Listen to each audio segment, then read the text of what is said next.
提前准备一把绿豆，浸泡1个晚上，不用清缩就可以去掉外皮，像这个样子。先给它放在一边备用，锅中加水，凉水的时候加入绿豆，盖上盖子煮开。煮开以后转小火再炖10分钟，关火以后焖一会儿，会熟得更透。像这样各个开花就可以了。然后烘干水分，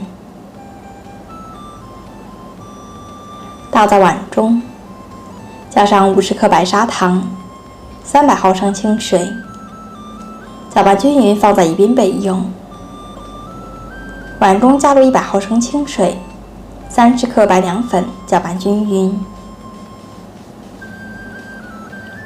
放在一边备用。绿豆水倒入锅中，煮至微开，倒入白凉粉，搅拌一下，使其受热均匀，再次煮开就可以了。关火，舀入一个深一点的盘子里面。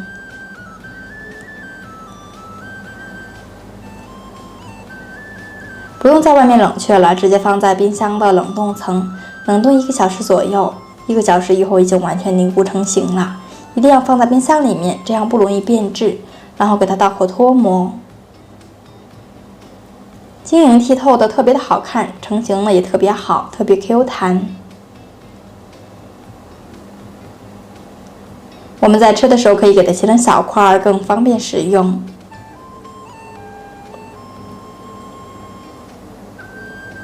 我们的家常版绿豆糕呢就做好了，满满的绿豆特别的 Q 弹，看上去就特别的解暑过瘾。盛入盘中呢就可以来食用了。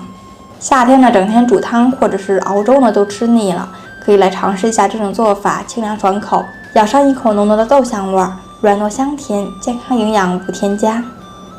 老人和孩子都可以多吃一点，如果你也喜欢就快来试试吧。